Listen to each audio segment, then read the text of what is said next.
딱 반발 더 깊게 들어가는 뉴스 프레스룸입니다. 오늘부턴 실내에서 마스크를 꼭 하지 않아도 되죠. 무려 2년 3개월 만에 드러난 얼굴. 화장품 업계와 피부과는 화색이 도는데 마스크 회사들은 울상이라고 합니다. 인생지사 새옹지마란 말이 떠오르네요. 오후 3시 지금 이 시각 가장 핫한 소식 뉴스리부터 만나보시죠.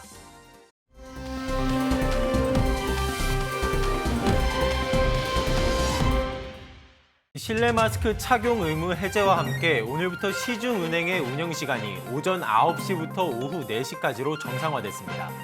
지난 2021년 강화된 사회적 거리두기에 따라 오전 9시 반부터 오후 3시 반까지 1시간 단축 운영하던 걸 되돌린 것인데요. 금융노조는 은행 영업시간이 코로나 이전으로 돌아갈 수는 없다며 법적 대응을 예고하고 있습니다. 국민연금 고갈 시기가 2년 더 빨라진 가운데 국회 연금개혁특위 자문위원회가 현행 9%를 내는 보험료율을 15%까지 올리는 것에 대해 공감대를 이룬 것으로 알려졌습니다.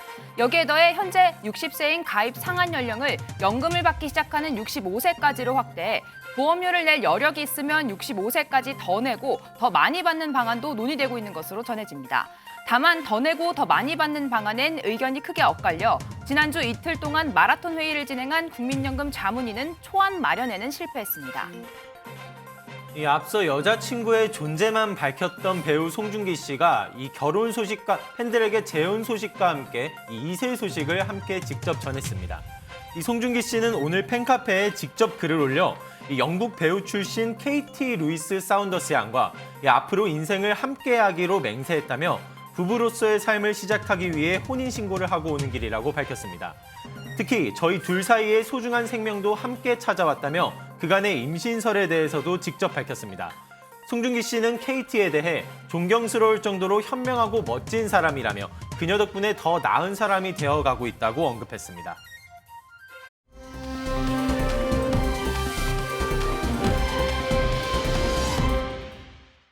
큐시트웨이 바로 들어가 보도록 하겠습니다. 첫 번째 소식 강재묵 기자 준비했죠? 네, 첫 번째 아이템 바로 들어가 보도록 하겠습니다. 제목은 난방비 쇼크, 더 큰 게 온다입니다.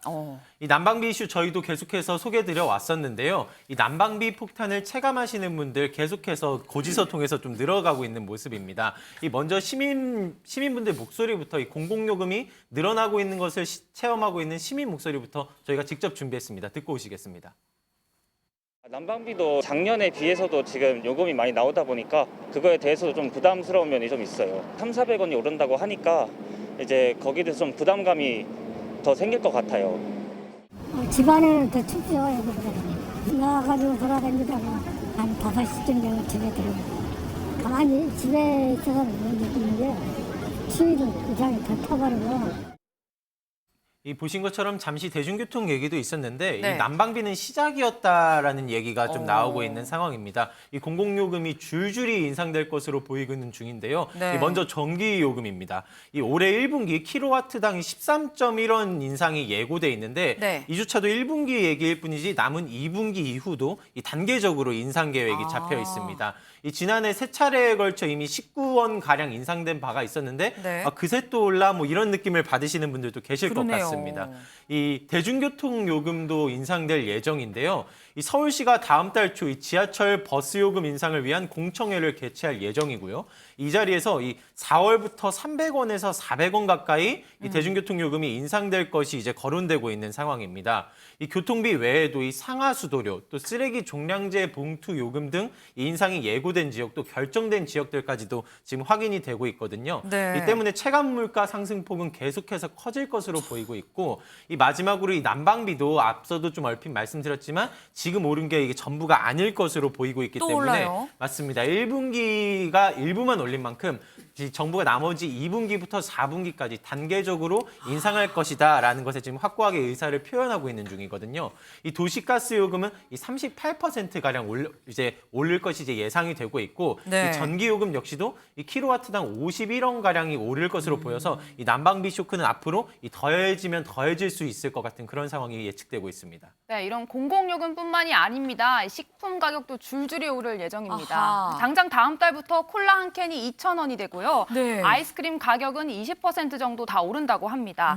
이 파리바게뜨 빵 가격도 다음 달부터 평균 6%가량 오른다고 하는데 네. 더 큰 일이 있습니다. 뭐죠? 이 상반기에는 주류 가격도 더 오를 예정이라고 하는데요. 이 정부가 맥주와 막걸리에 대한 세금을 각각 리터당 30원, 1.5원씩 인상을 한다라고 발표를 했습니다. 네. 이 통상 주류 업체들은 이 정부의 세금이 인상이 되고 나면 직후에 이런 판매 가격도 동시에 올리는 경향이 있어서 네. 앞으로 주류 가격이 조금 더 올라갈 예정입니다.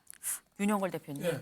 월급만 빼고 다 오르는 것 같아요. 예, 정말 심각하죠. 아니 근데 뭐 월급도 예. 오르긴 오르는데 문제는 물가 인상이 더 크니까 문제 아닙니까? 이거 실질임금을 인상해야 되는 거 아닌가요? 그렇죠. 월급 올려야죠. 경제상으로 보면. 네. 지난해 3분기에 실질소득이 5% 감소한 거로 나타났어요. 왜냐하면 소비자 물가지수는 5.9% 올랐는데 네. 그 명목소득은 0.5% 오르는데 그쳤거든요. 그러니까 소비자들은 가만히 앉아서 월급이 5% 이상 줄은 걸로 나타났습니다. 그쵸. 근데 당연히 올라야 되는데 이게 경제가 메비우스의 띠처럼 네. 안과 밖 구별이 안 가는 메비우스 띠가 있거든요. 영원히 똑같은 걸 반복하는 거죠. 네네. 예를 들면 임금이 오르잖아요. 네. 그러면 기업이 원가가 오르니까 또 상품값을 올릴 거예요.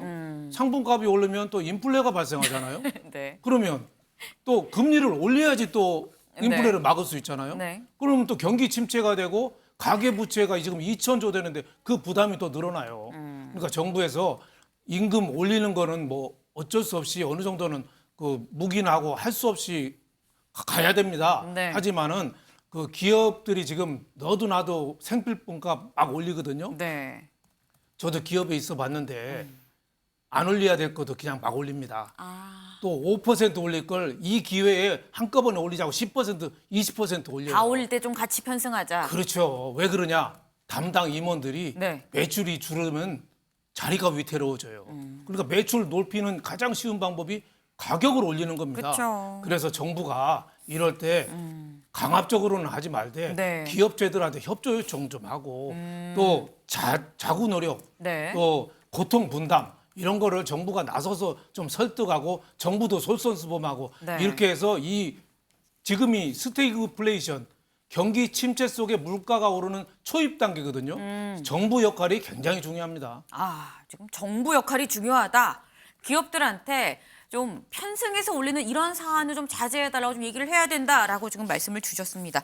사실 정말 저희가 난방비 쇼크라고까지 얘기를 했는데 이 난방비 여파로 정말 민심이 좀 술렁이고 있는 건 맞는 것 같습니다. 민지숙 기자, 네. 이 검색어에 난방비가 그렇게 많이 나왔다고요. 맞습니다. 유명 이 포털 검색어 순위에 오를 정도였다고 합니다. 네. 난방비라는 단어 언급량이 1,800건이 넘었다고 하는데 통상 수십에서 수백 건이 정도였다고 하거든요. 네. 그야말로 폭등한 수준인데 연말 연초에 을에 나오는 수준이 아니었습니다. 그리고 눈에 띄었던 건 이 네. 난방비 키워드와 함께 연관 검색어가 또 주목을 받았는데요. 네. 바로 이재명 민주당 당대표의 이름이 같이 검색이 오. 되었다고 합니다. 왜 이 왜죠? 같은 결과가 나왔는지 직접 듣고 오시죠.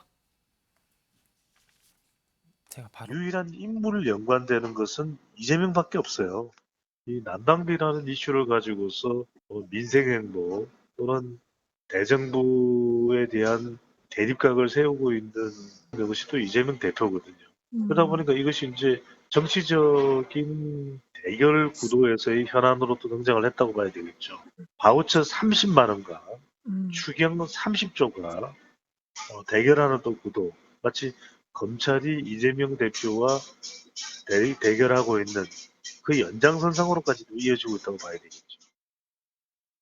이 성난 민심이 고스란히 적용됐기 때문일까요? 윤 대통령 지지율에서도 좀 살펴볼 부분이 있었는데 1월 첫째 주까지 40%를 유지한 뒤 2주차부터 30%대를 기록하고는 계속해서 3주 연속 하락세를 보이고 있는 중입니다. 네. 이 조사기관 관계자 이 표현을 빌리면은 이번 난방비 이슈가 이 지난 북한 무인기 대응 논란이나 이 나전 의원 사퇴 논란 등 이슈보다 이 지지율에 더 크게 영향을 줬다라고 평가를 하기도 했었거든요. 이 때문에 추후 요금 인상 관련 소식도 이 앞으로의 지지율에 직간접적인 영향을 끼칠 것으로 예상되는 중입니다. 네, 사실 이 난방비 키워드랑 이재명이라는 이 이름의 이 키워드가 지금 같이 간다는 게 여야 모두 좀 시사하는 바가 있을 것 같습니다.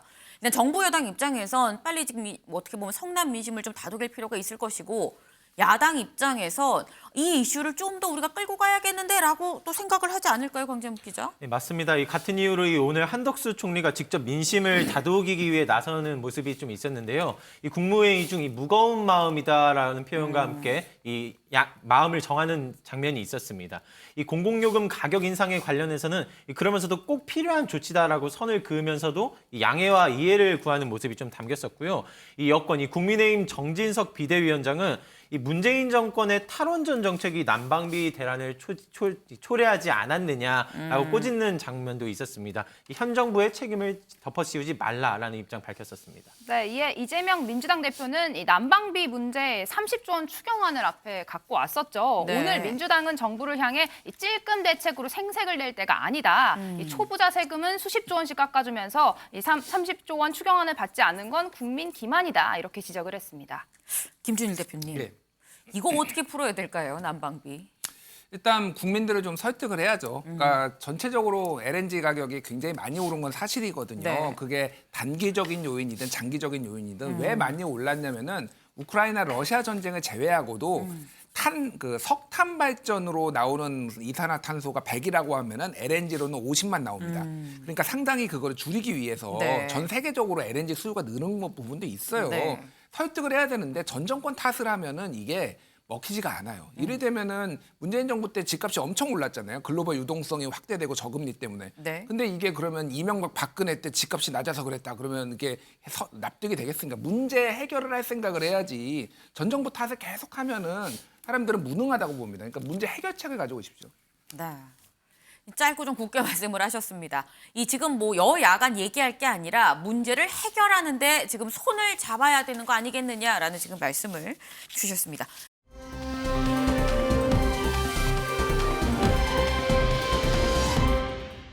다음 민지숙 기자 준비했네요. 네, 서초동 소식 준비했습니다. 제목은요. 이재명 대선 패자로서 오란이 또 간다입니다.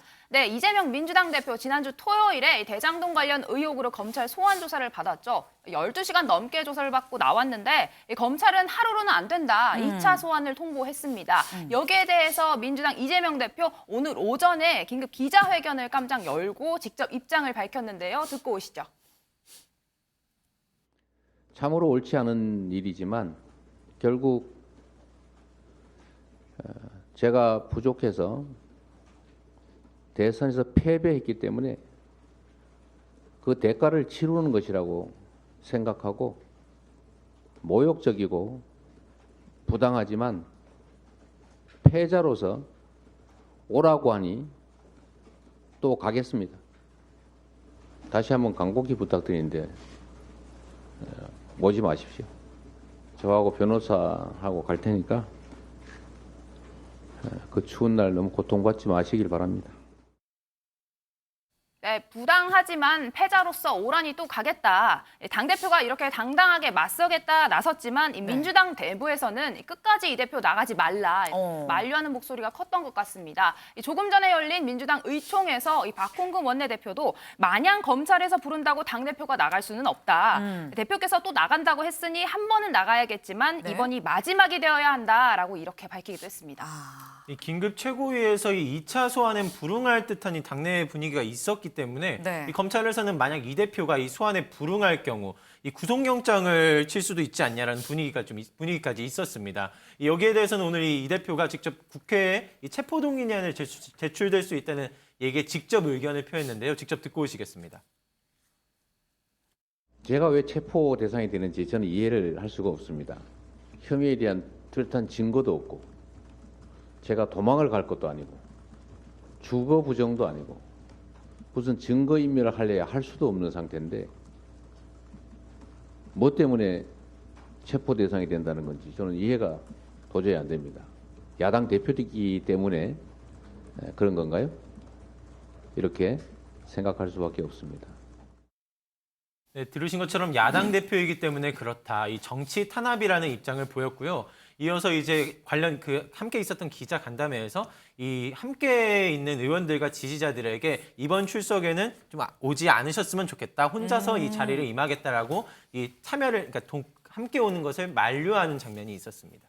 윤영걸 대표님, 지금 이재명 대표가 2차 소환에도 응하겠다, 뭐 부르니 어쩌겠냐 가야지 뭐 이렇게 지금 얘기를 했습니다. 근데 이 앞서서 검찰이 이틀을 원래 얘기를 했었거든요. 근데 그때 하루면 된다라고 좀 어떻게 보면 좀 대척점에 있었는데 또 간다고 하니 약간 속내는 뭘까요?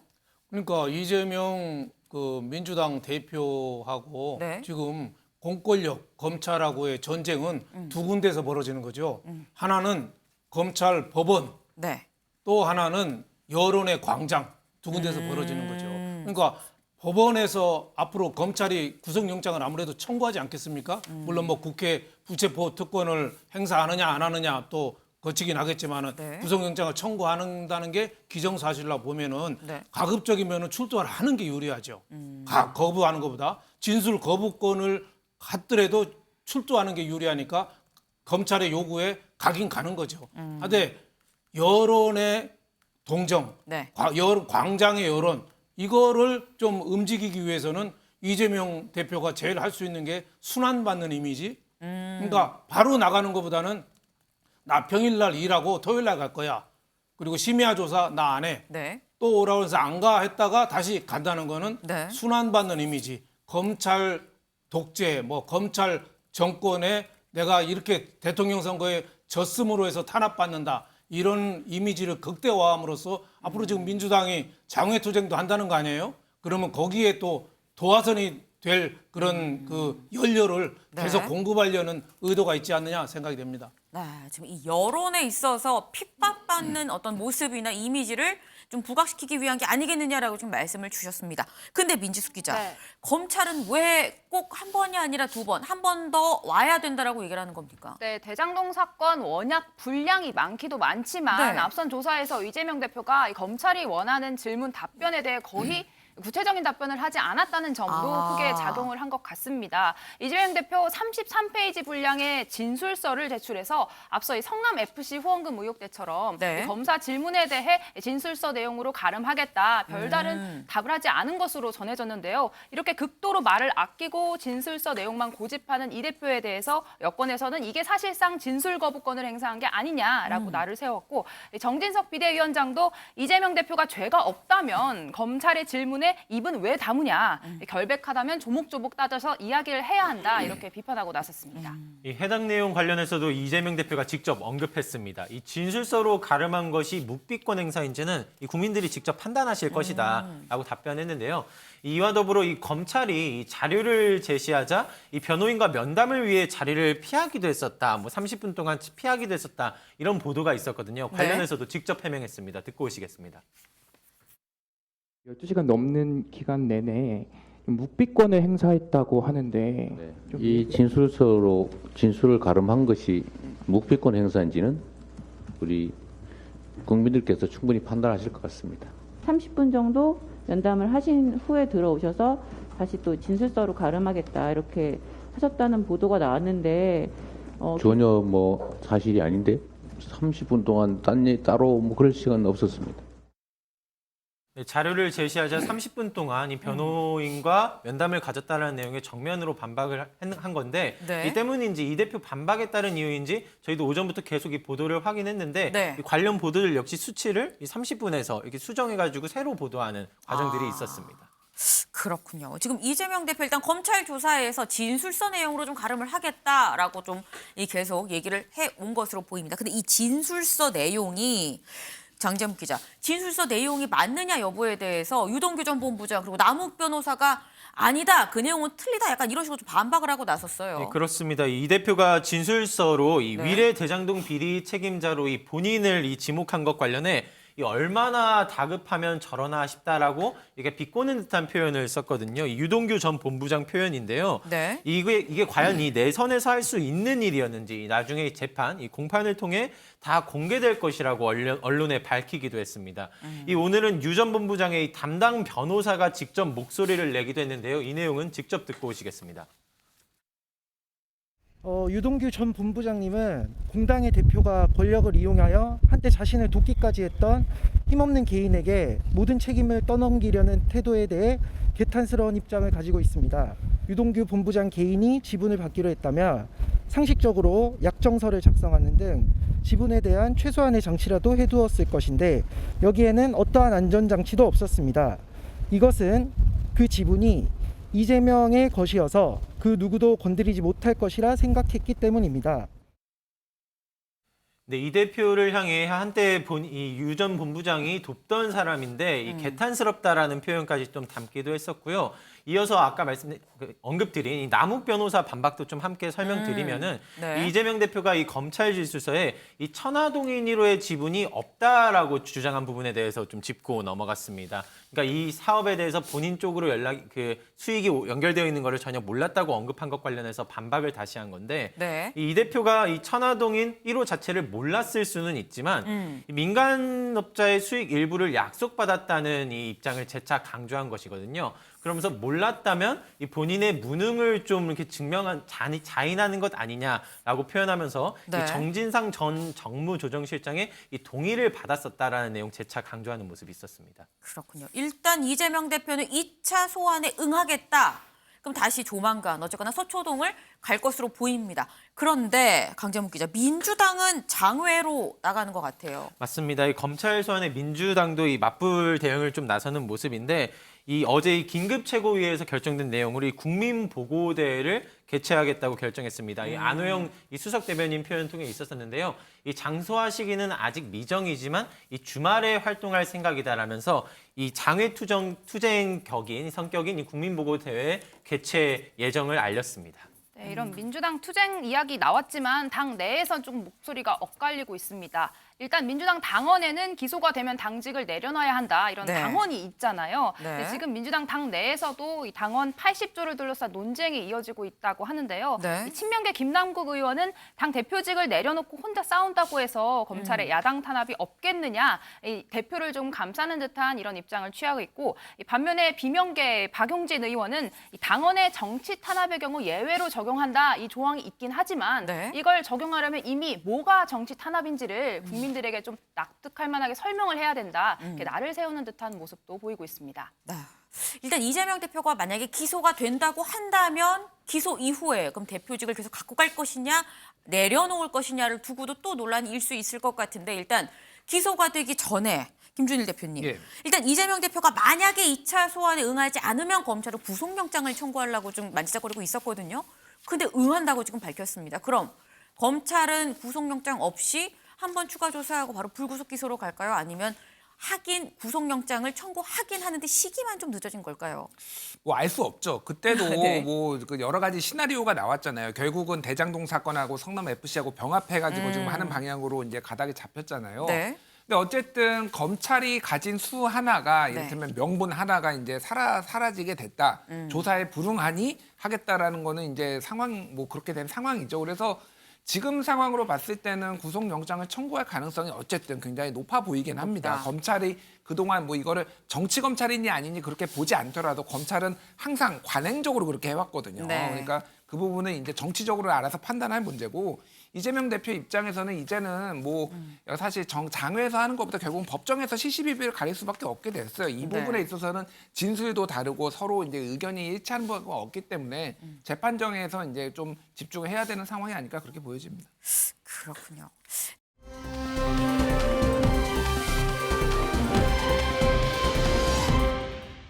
다음 민지숙 기자 준비했죠? 네, 다음 아이템은 대통령실 관련 소식입니다. 이 제목은요. 날 공격하는 건 참아도 대통령실 김의겸 고발입니다. 네. 이 조금 전인 오후 3시에 대통령실이 민주당의 대변인 김의겸 의원을 고발했습니다. 서울경찰청에다 고발을 했는데 네. 일단 왜 야당 대변인을 고발했느냐. 이 정보통신법상 명예훼손 혐의를 적었습니다. 이 김의겸 의원 지난주 금요일에 이 김건희 여사가 도이치모터스 외에 우리기술이라는 회사의 주가 조작에도 가담했다. 이런 정황을 공식 서면으로 발표를 했습니다. 네. 여기에 대해 대통령실이 직접 법정 대응에 나선 건데요. 네. 이 대통령실 관계자에 따르면 이 김 여사에 대한 의혹을 제기한 것을 두고 윤석열 대통령이 나를 공격한 건 참을 수 있지만 이러는 건 곤란하다 하면서 불편한 심기를 크게 드러낸 것으로 전해지고 있습니다.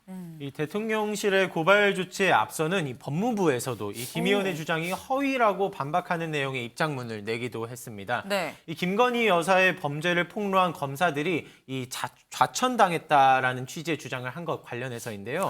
이 모두 정기 인사 규정에 따른 이 결정이고 정기 인사 대상자들이지 네. 이 좌천과 같은 표현으로 이 무책임한 허위 사실을 유포하는 데 대해 이 깊은 유감을 표한다. 이 법무부 입장이 있었습니다. 지금 이 대통령실은 김의겸 의원을 고발을 하고 법무부도 아니다 반박에 나선 상황입니다. 근데 그럼 지금 상황에서 김의겸 의원은 뭐라고 합니까? 네, 김의겸 의원 오히려 좋아. 이 대통령실의 고발 조치를 두 손 들어 환영한다는 입장입니다. 이 본인을 처벌하려면 이 김건희 여사에 대한 의혹을 먼저 수사해야 되는 만큼 네. 바라던 바다. 진짜 억울하다면 김건희 특검을 받으라며 역공을 펼치고 있는데 직접 듣고 오시죠. 두 손을 들어 환영합니다. 김 여사를 제대로 조사할 수 있는 좋은 기회입니다. 진짜 억울하다면 김건희 특검을 받으십시오. 저를 고발해 처벌하려면 도이치모터스, 우리 기술과 관련한 김건희 여사의 역할이 우선적으로 규명돼야 합니다. 네, 이런 김 의원의 반응에 대통령실은 고발 환영 운운하면서 조롱하는 건 2차 가해다. 가짜뉴스에 아무 의혹이나 제기하고 피해자에게 이를 증명하라고 요구하는 건 법치국가에 있을 수 없는 일이다. 강하게 날을 세웠습니다. 김의겸 의원 일전에는요, 이 한동훈 장관과 윤석열 대통령이 심야에 부적절한 술자리를 가졌다. 네. 이른바 청담동 술자리 의혹을 제기했는데 당사자가 거짓말이다라고 이야기하면서 의혹에 대해 심심한 유감을 표한다. 이렇게 이야기를 한 적이 있죠. 당시 김의겸 의원 발언 영상으로 보고 오시죠. 제가 제보를 받았습니다. 7월 19일 밤인데요. 그날 술자리를 가신 기억이 있으십니까? 책임 있는 말씀을 좀 해주시죠.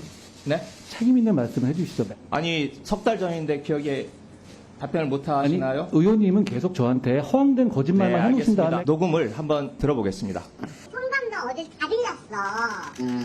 근데 한동훈의 윤석열까지 다 온 거야. 와가지고 술 마시고 노래 부르고 은퇴한 같은 윤석열이 있고. 김건희 주가 조작 스모킹 건이 발견됐습니다.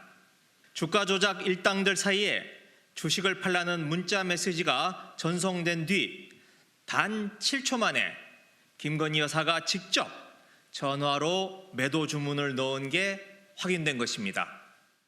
녹취록에서 청와대 들어가자마자 영빈관을 옮겨야 한다라고 한 말이 현실이 됐다는 겁니다. 영빈관 신축은 김건희 여사의 지시를 이행한 것으로 볼 수밖에 없습니다. 네, 김의겸 의원 지난 4일에는요. 김건희 여사 가장 좋은 내조는 도이치모터스 주가 조작 수사 협조다라며 최근 김건희 여사의 행보에 대해서도 저격하는 발언을 한 적이 있습니다.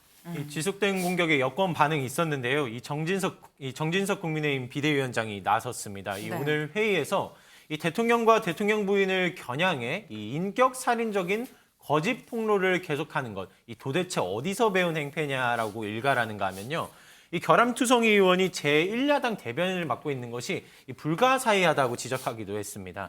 이 여기에 민주당은 이 모레죠 2월 1일 이 김건희 여사 주가 조작 TF 이 태스크포스 이 공개 출범 의사를 밝히며 이 대통령실이 야당 대변인을 고발로 겁박해도 이 국민 의혹은 해소될 수 없다며 이 김 의원을 두둔하며 이 대치 이어가는 모습이 있었습니다. 네, 윤영걸 대표님. 네.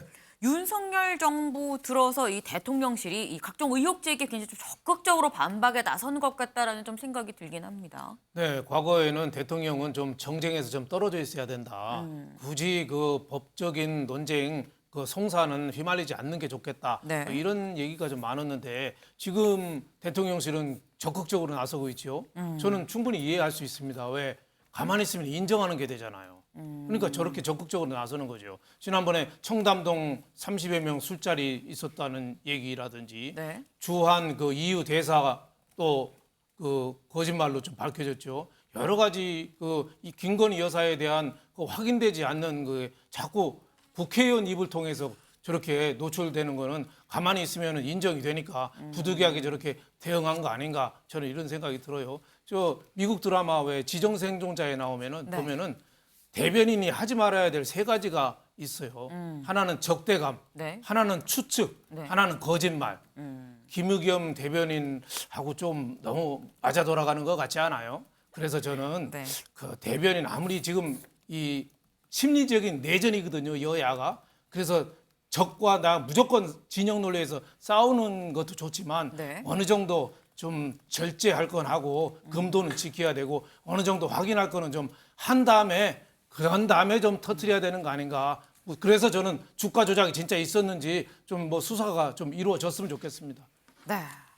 지금 그러니까 각종 의혹 제기에 가만히 있으면 이게 진짠가 보다라고 생각을 할 수 있으니까 좀 적극적으로 대응하는 거 아니겠느냐라는 말씀을 주셨습니다. 지금 김건희 여사에 대해서 뭐 김의겸 의원이 계속 좀 의혹을 제기하고 있습니다만 그럼에도 불구하고 김건희 여사는 좀 약간 광폭 행보를 좀 하고 있는 것으로 보입니다.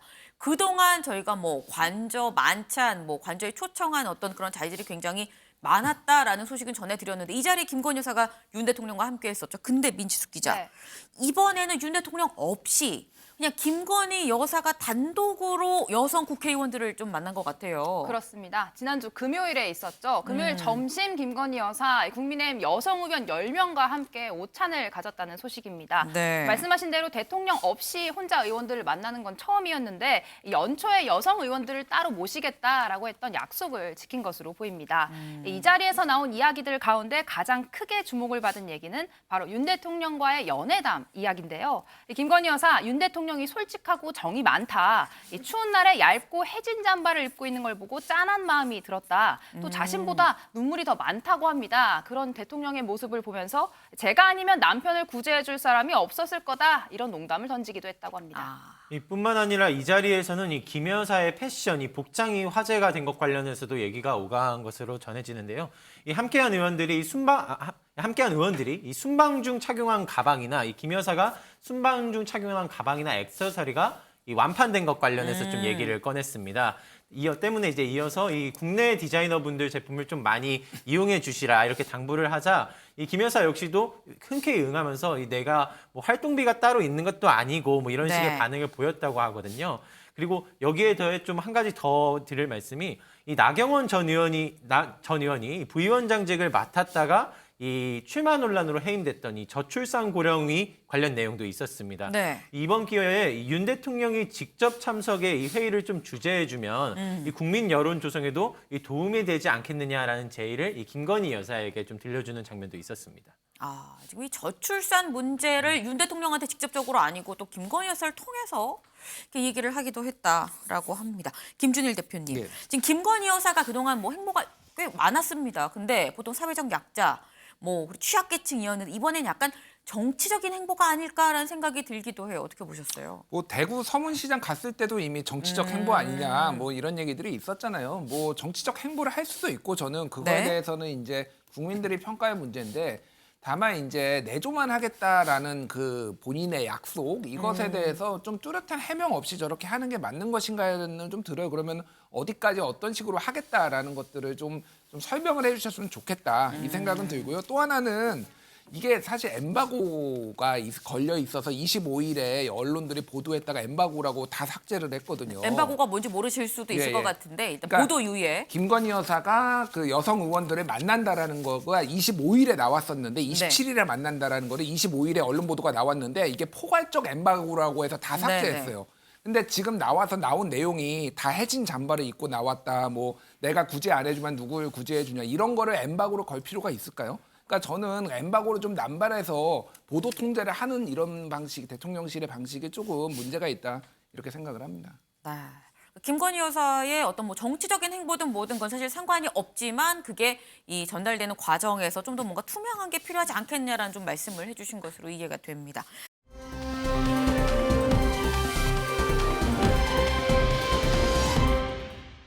다음으로 좀 넘어가 보죠.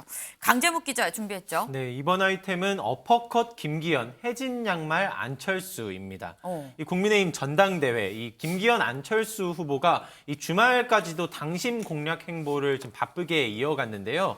이 먼저 김기현 의원 소식부터 좀 전해드리려고 합니다. 이 그제 토요일 이 대규모 수도권 출정식을 열었습니다. 이 경기 부천체육관에서 열렸는데요. 영상으로 먼저 직접 확인하고 오시겠습니다. 이제는 방법을 항상 김기현 후보의 박수와 함성으로 맞아주시기 바랍니다.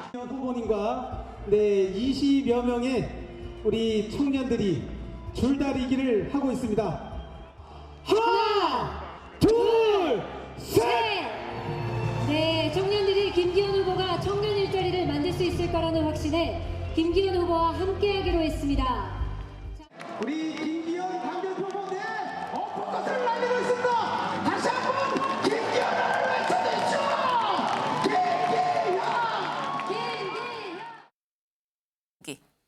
이 윤 대통령을 연상케 하는 듯한 이 어퍼컷 세리머니 좀 영상에서 확인하실 수 있었는데요. 네. 이 김 의원 측에 따르면 이날 이 8천여 명의 지지자가 이 한 자리에 모였다고 합니다. 이날 자리에서도 이 당대표와 이 대통령실 사이 소통의 중요성을 좀 강조하는 모습이 있었고요.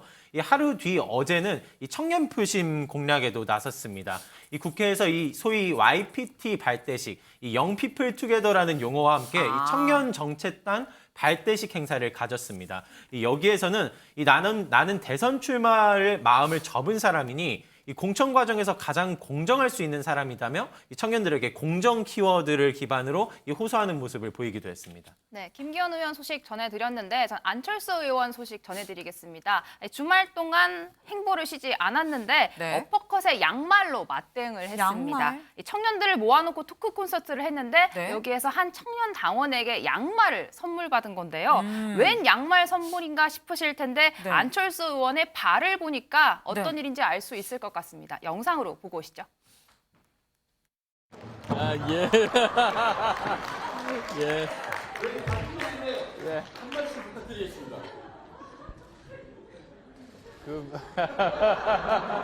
사실 제가 물건들을 굉장히 아껴서 씁니다. 음식들도 굉장히 아끼고요. 절대로 음식 안 버리고 정말 상하기 전까지는 계속 보관해서 먹고 이런 양말들도 구멍이 나기 전까지 신습니다.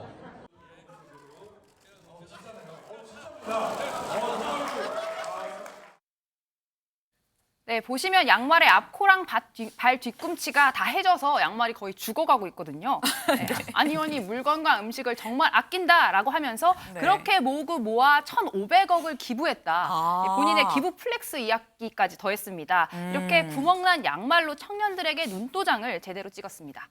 네, 아니, 양말이 망사로 만든 건가 싶은 생각이 들 만큼 싶은데 어쨌거나 그렇게 모으고 모아서 지금 1,500억을 기부를 했다고 하면 그건 뭐 칭찬받을 일이죠. 그런데 지금 이 두 사람 지금 청년 표심을 놓고 지금 경쟁을 하고 있습니다. 왜 이렇게 두 사람 청년의 목을 매느냐? 저희가 국민의힘 당원 비율을 좀 세대별로 나눈 걸 지금 보고 계시는데 여기 보면 2030이 17.2%입니다. 보통 요즘 청년이라고 얘기하면 2030 여기에 40까지 얘기를 하죠. 40대 14.4까지 포함을 하면 지금 30%가 훌쩍 넘는 30이 뭐예요? 지금 한 40% 가까이 되는 그런 수치가 나오는데 윤영걸 대표님. 네. 2030, 40 이런 어떤 청년 세대가 좀 캐스팅 보트가 될 수 있다고 보십니까? 이번 그 전당대회에서 캐스팅 보스가 될 가능성이 역대 어느 때보다도 높죠. 어느 때보다 왜냐하면 높다. 과거에 당원이 한 30만에서 지금 한 80만으로 늘었고 새로 늘어난 사람들이 10대, 20대, 30대가 많아요. 그리고 또 이준석 당 대표 때 그 젊은 사람 바람 불 때, 네. 청년 바람 불 때 또 들어온 사람들이 많거든요. 그 사람들이 제일 관심 있는 게 공정하고 또 경제거든요. 네. 그래서 이번 전당대회에 큰 영향을 끼칠 가능성이 저는 어느 때보다도 높아졌다. 그럼 둘 중 누가 더 유리할까요? 지금 나온 거는 안철수 의원이 네. 지금 리얼미터 조사하면 16.7%가 급등한 거로 나타났어요. 그래서 일단은 젊은 층들 표가 안철수 후보, 나경원 의원한 지지했던 표가 네. 안철수 후보한테 좀 많이 간 거 아니냐 뭐 이런 생각이 드는데 시간이 좀 지나면은 네. 또 대세론으로 또 흘러갈 가능성이 좀 있지 않느냐. 네. 또 유승민 의원이 나오느냐 안 나오느냐 여기에 따라서 또 변수예요. 유승민 전 의원이 나오면은 아무래도 김기현 의원이 좀 더 유리한 거로 나타나고 네. 안 나오고 양자 대결로 가면은 안철수 후보가 더 유리한 거로 이렇게 나타나는데 결국 저는 가장 중요한 게 네. 안철수 후보의 뒷심 그리고 김기현 의원의 그 진부함을 깨트리는 새로움 이 싸움 아닌가. 안철수 의원이 그동안에 뒷심이 약했거든요. 네. 근데 여태까지 나경원 의원이 그 악역을 다 해줬어요. 네. 근데 이제는 안철수 후보의 이제 진면목이 이제 드러나는 겁니다. 그거 판단이 되고 네. 또 김기현 의원은 여태까지 김장연대니 뭐 철새 논쟁이니 네. 또 윤심에 또 의존하는 좀 진부한 캠페인을 했는데 이거를 청년들이 어떻게 볼까 여기에 따라서 상당히 좌우될 거로 이렇게 보여집니다. 네, 사실 이 캐스팅 보트라는 게 2030, 40 청년층만 얘기할 수 있는 건 아닌 것 같습니다. 지금 사실 당원들의 지역 분포 비중을 한번 보게 되면 지역 분포도 상당합니다. 지금 보면 영남이 한 40%가 넘습니다. 40.4%라고 지금 나오고 있죠. 그런데 수도권도 37%가 넘습니다. 이 강재묵 기자, 예. 이 그래서인 건지 오늘 이 두 후보가 수도권으로 또 갔더라고요. 네, 그렇습니다. 오늘도 둘 모두 이 바쁜 일정 보이는 중인데요. 이 김 의원은 오늘 서울 이 서초을 당원 연수에서 이 축사를 한 뒤 이어 바로 또 이 용인갑 당원 간담회 참석을 이어갔습니다. 수도권 당심 잡기에 총력을 가하는 중이고 이 안 의원 역시도 이 인천 동구, 미추홀구, 또 계양구 등 차례로 이 순회 일정을 소화하고 있는 중입니다. 이 수도권 경쟁에서 어느 후보도 지금 뒤처지지 않으려고 바삐 움직이는 중인데 네. 이 두 후보는 이 대권 경험 여부를 두고도 이 당 대표가 보일 수 있는 이 경쟁력 차이에서도 다른 견해를 좀 보이기도 했었거든요. 이 관련 내용들은 직접 듣고 오시겠습니다. 다음에 자기가 대통령이 돼야 되겠다 생각하시는 분이 대표가 되면 보나마나 다음 대통령 선거 때 자기에게 유리한 사람, 그러니까 그런 국회의원을 뽑아놔야 다음 후보 경선 과정에서 자기를 지지해 주니까 자기 사람, 실력이 있든 지지도가 있든 없든 상관없이 나를 도와줄 사람, 그런 사람을 딱 무작정 공천할 가능성이 높다. 그러니까 김기현이처럼 대권에 대한 욕심이 없다. 그리고 무게파로 정치해왔다. 그러니 김기현이가 가장 대표로서 공정하게 할 수 있는 적임자라는 말씀을 드리는 거죠. 김기현 전 대표 본인께서 스스로 울산시장 때 본인이 대권 생각이 있다고 말씀하신 바도 있습니다. 내년 총선에서 압승한 대표가 자동으로 대선 후보가 되는 일은 결코 없습니다. 대통령 임기 초반이고 그리고 그 이후로도 3년이라는 긴 세월이 남았기 때문에 그 기간 동안에 자신의 실력을 증명한 사람만이 대선에 오를 수 있습니다. 그래서 그거는 아마도 대선에 대해서 직접 경험을 안 해보신 분의 그런 단견이라고 생각합니다. 네, 이 두 사람의 신경전 거의 매일 이어지고 있습니다. 근데 이런 상황에서 오세훈 서울시장이 좀 의미심장한 얘기를 오늘 했습니다. 직접 들어보고 오시죠. 국민 전체로부터 특히 이 수도권 이 비중이 높기 때문에 한 절반 정도 되죠. 아무래도 수도권에서 사랑받을 수 있는 그런 후보가 되면 그게 바람직하겠죠. 그런 의미에서 치열한 경쟁이 있기를 정말 진심으로 바랍니다. 네, 수도권에서 사랑받을 수 있는 후보가 되면 바람직하겠죠라고 지금 얘기를 했습니다. 김준일 대표님. 네. 이건 안철수 의원을 좀 은근히 지지하는 거 아닐까요? 그렇게 해석이 될 여지가 있지만은 그런 것 같지는 않습니다. 일단 안철수 의원하고 더 가깝다라는 증거가 없어요. 왜냐하면 지난 서울시장 재보궐선거에서 재작년에 경쟁자로 이렇게 한 적도 있고요.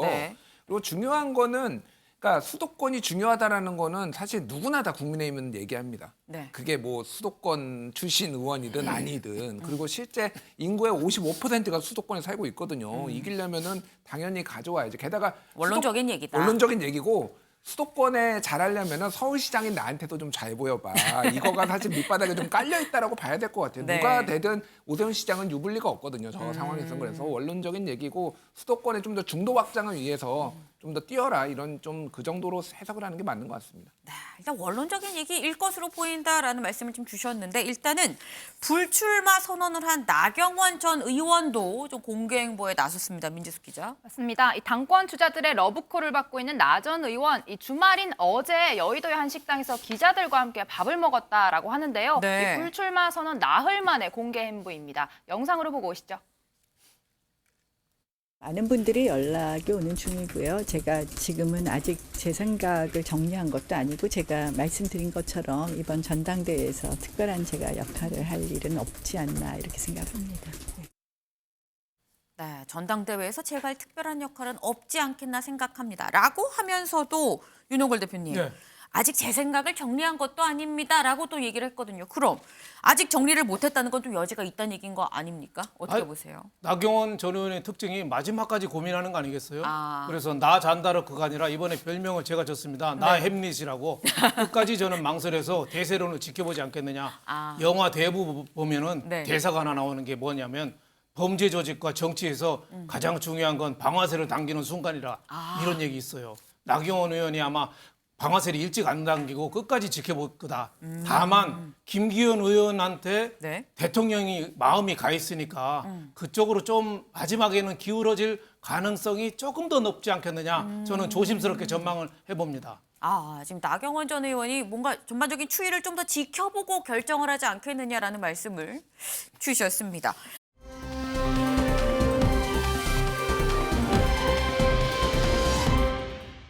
마지막 아이템은 민지숙 기자가 준비를 했네요. 네, 사건 사고 소식으로 준비했습니다. 오늘 강재묵 기자가 아니라 민지숙 기자가 했어요. 오늘은 제가 한번 준비해봤습니다. 제목은요, 파티룸서 환각 파티 막 나가는 10대들입니다. 네, 지난주에 이어 마약 사범 이야기 전해드리려고 하는데요.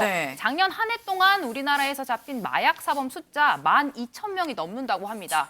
역대 최고 숫자를 기록했다고 하는데 저희가 이 마약 사범 단속 영상을 준비했는데요. 김포시에 있는 한 창고에서 약 18만 명이 동시에 투약할 수 있는 이 대마가 적발이 됐다고 합니다.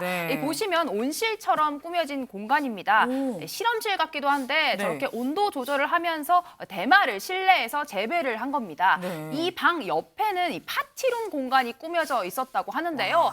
보시면 레이싱 게임이나 화면을 보시듯이 뭐 음악을 연주할 수 있는 공간도 있고 굉장히 많은 사람들이 유흥을 즐기면서 대마초를 원스톱으로 이렇게 흡입을 할 수 있는 그런 공간으로 끌어놨습니다. 이 마약 생산과 판매, 재배까지 모두 한 건데요. 지난주에는 검찰이 붙잡은 이 재벌 3세들 이야기 전해드렸잖아요. 이게 중독성이 너무 강해서 태교 여행을 갈 때도 마약을 흡입을 하고 집 안에서 마약을 제조를 하는데 여기에 뭐 어린아이들이 이 방엔 들어오지 마세요. 어린아이의 낙서로 적어놓은 곳도 있었는데 이 안에서 부모님이 이렇게 마약을 재배하고 제조하는 과정, 아이들이 있는 가정집에서 저런 일을 했다라는 아이들은 몰랐을 거 아니에요. 그렇습니다. 소식이 전해지기도 했습니다. 특히 이렇게 제조된 마약은 이 클럽이나 유흥업소 일대에서 마약을 유통하거나 투약하는 범죄로 이렇게 퍼져 나갔다 이런 소식이 전해졌습니다. 이 더 큰 문제는 이 마약 사범의 연령대가 낮아지고 있다는 것입니다. 이 10대 마약 사범이 점점 늘어나고 있는데요. 이 최근 5년간 수치를 좀 같이 보실 텐데 2018년 이 104명이었던 이 검거 현황이 이 지난해 294명으로 이 5년 사이 3배 가까이 뛴 수치를 보였습니다. 이 개중에는 만 14세 사범까지 있었다고 하는데요. 이 SNS 또 사례로 살펴보면 이 SNS를 통해 이 마약을 사고 파는, 그러니까 즉 되파는 사례까지도 확인이 된 상황입니다. 이 고등학생들이 이 마약 판매 사업 구상에까지 들어가면서 이 도매가에 구매한 마약에 한 10배 정도 웃돈을 얹어서 되파는 작업을 한 것으로 확인이 되는데 이들이 챙긴 이익만 현금 5천여만 원, 또 이 가상 자산으로는 3천여만 원 등에서 8천만 원에 좀 달하는 걸로 확인이 됐고요.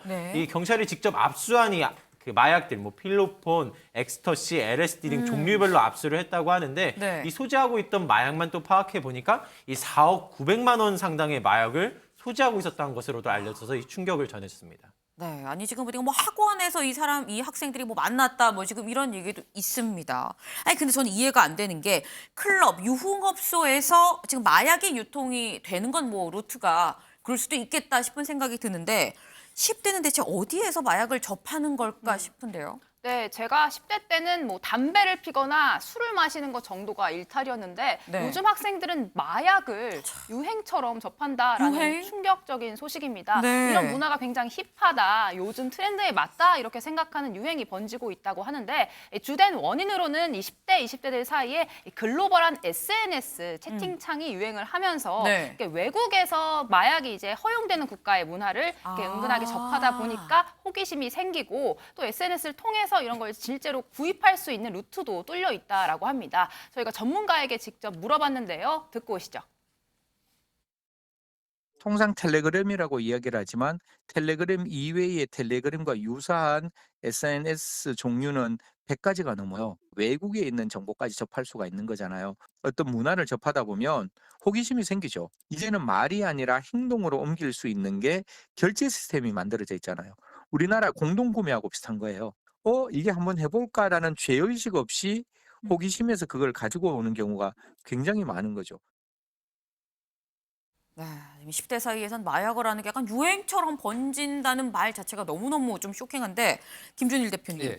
10대 마약 사범 이거 어떻게 해야 될까요? 그 법무부 통계에 따르면 2017년에 119명 10대 마약 사범이 있었는데 네. 2021년에 450명으로 늘었어요. 그러니까 한 4배 정도 늘었다고 보시면 될 것 같습니다. 그래서 일단은 완전히 막는 거는 불가능해요. 지금 한국도 더 이상 마약 청정국이 아니고 말씀하셨다시피 텔레그램이나 각종 이제 SNS를 통해서 은밀하게 구입을 할 수가 있으니까 네. 일단은 계도 교육이 좀 필요할 것 같고 법무부가 올해부터는 이제 네. 마약 중독 실태를 10대도 조사를 한다고 그래요. 일단 정확하게 통계 진단 그리고 어떻게 하면 이제 마약이 아니라 다른 식으로 네. 어떤 뭐 욕구 불만이나 이런 스트레스를 해소할 수 있는지 그런 계도 정책 그리고 강력한 단속 뭐 이런 것들이 복합적으로 병행이 돼야 되지 않을까 그렇게 보여집니다. 네, 일단 정확한 진단이 우선이고요. 그리고 난 다음에 계도 그리고 뭐 이 추가적인 대책을 좀 같이 병합해서 좀 하는 게 중요하다라고 말씀을 주셨습니다. 굉장히 좀 심각하다 싶은 생각이 절로 드는데 근데 강재묵 기자, 예.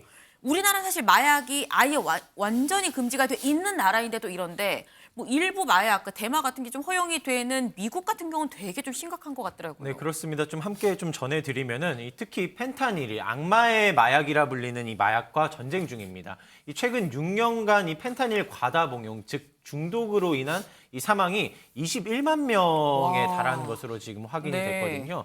이 18세에서 49세 사이 사망 원인이 이 자살이나 코로나19 등 사망자보다 이 최근 봤을 때 더 많은 수치를 보였다는 것입니다. 이 펜타닐 같은 경우는 말기암 환자 등을 대상으로 이 극히 제한적인 상황에서만 사용되는 이 마약성 진통제거든요. 네. 이 사례로 또 말씀을 드리면은 이 뉴저지 소재의 한 중학교에서는 이 펜타닐에 취한 교사가 이 학생들 앞에서 쓰러져서 네. 신고가 들어오는 상황까지도 있었다고 하거든요. 이 학생이 아닌 교사가 교실에서 학생들 앞에서 쓰러진 건데 네. 이 때문에 현지에서도 이런 그 과도한 이 펜타닐 중독 상황에 대해서 주목을 하고 많이 좀 충격이 전해지고 있는 상황입니다.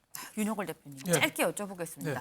사실 뭐 미국 같은 경우는 지금 21만이면 어마어마합니다. 근데 우리나라 사례를 보면은 우리나라도 사실 미국처럼 또 되지 말란 법이 안 됐으면 정말 좋겠고 가만 안 되지만 모르는 거잖아요. 어떻게 해야 될까요? 뭐 엄한 단속밖에 없지 않느냐. 단속. 그러니까 학교나 젊은이들에 대해서 우리 사회가 마약에 대해서 너무 관대한 거 아닌가. 일시적인 일탈이고 네. 그 호기심에 의해서 한 거 아니냐. 뭐 이런 식으로 좀 너무 관대한 것 같다. 그래서 이게 독버섯처럼 이게 벗어나가거든요. 그래서 조금 가혹하더라도 좀 엄한 조치, 네. 그게 좀 필요하지 않나. 특히 연예인들에 대해서 좀 더 엄한 조치가 좀 필요하다는 생각이 좀 듭니다. 네, 지금 되게 중요한 말씀 주셨습니다. 마약에 관대한 사회가 더 많은 마약 사범을 양산한다는 지금 그런 말씀을 주셨습니다. 좀 새겨 들어야 되겠네요.